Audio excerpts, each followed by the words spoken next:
పల్నాడు జిల్లా కారపూడి మండలంలో గత 3 నెలల వ్యవధిలో మండల ప్రజలకు జ్వరం, దగ్గు, జలుబు లాంటి సీజనల్ వ్యాధులు వస్తున్నాయని, ఈ వ్యాధుల పట్ల ప్రజలు జాగ్రత్తగా ఉండాలని, 1-2 రోజులు జ్వరం, జలుబు వస్తున్నట్లయితే వెంటనే ప్రభుత్వ హాస్పిటల్స్ కు వచ్చి మందులు తీసుకుని వాడుకున్నట్లయితే కంట్రోల్ అవుతుందని, అయినా కానీ జ్వరం, ఒళ్ళు నొప్పులు తగ్గకపోతే బ్లడ్ టెస్ట్ లాంటివి కూడా అందుబాటులో ఉన్నాయని, ముందుగా ఈ జ్వరాలు, జలుబులు రాకుండా తగిన జాగ్రత్తలు తీసుకోవాలని, ఇంటి పరిసరాలలో ఉండే కాలువలో, నీటి తొట్లలో కానీ ఇక్కడ మురుగునీరు నిల్వ ఉండకుండా చూసుకోవాలని, మురుగునీరు ఉన్న చోట దోమలు చేరి గుడ్లు పెట్టి వాటి సంతానోత్పత్తి జరగడం వల్ల ఎక్కువ సీజనల్ వ్యాధులు వస్తాయి.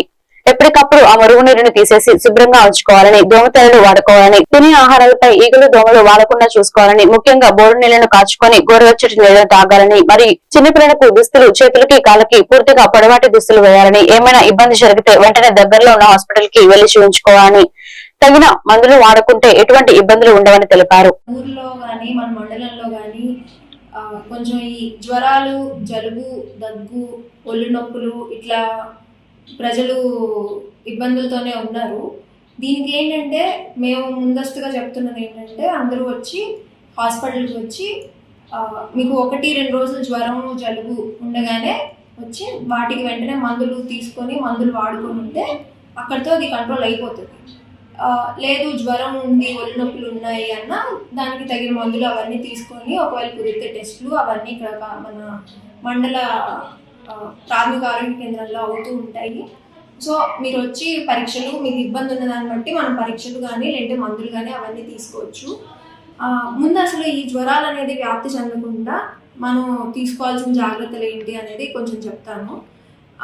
మన ఇళ్ళ చుట్టూ ఉండే కాలువలు కానీ, తొట్లు కానీ, ఈ ఎక్కడైనా నీళ్లు నిల్వ ఉండకుండా కుండలు కానీ ఇట్లాంటివి ఏమైనా ఉంటే అవన్నీ ఫస్ట్ క్లీన్ చేసుకోండి. ఈ మరుగు ఇవన్నీ తీసేసేయండి. మరుగు కాలువల దగ్గర కానీ లేకపోతే ఎప్పటికప్పుడు క్లీన్గా నీట్గా ఉంచుకుంటే ఈ చెట్ల దగ్గర కానీ నీళ్లు నిల్వ ఉండకుండా చూసుకోండి. ఈ దోమ తెరలు ఇట్లాంటివి ఏమైనా మీరు పడుకునే దగ్గర కానీ లేకపోతే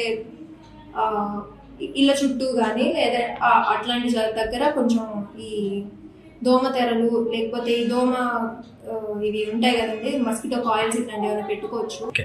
ఈ నీరు తర్వాత ఈ తినే ఫుడ్ కొంచెం నీట్గా దోమలు, ఈగలు ఇట్లాంటివి వాలకుండా మూతలు అవి ఇవి పెట్టుకొని ఉండడం. తర్వాత నీరు శుభ్రంగా కాచుకొని తాగడం. ఈ బోర్ వాటర్ అయినా, మినరల్ వాటర్ అయినా, ఏ వాటర్ అయినా కూడా తాగే నీరు శుభ్రంగా ఉంచుకోవడం, అవి కాచుకొని గోరువెచ్చగా చేసుకొని తాగడం. ఇట్లా చిన్న చిన్న జాగ్రత్తలు తీసుకొని తర్వాత కొంచెం మనం అయితే చిన్నపిల్లలకు కానీ వీళ్ళందరికీ కూడా కొంచెం బట్టలు పూర్తిగా దుస్తులు, చేతులు, కాళ్ళు కవర్ అయ్యేలాగా పూర్తిగా పొడుగు బట్టలు వేసుకోవడం, దోమలు కుట్టకుండా.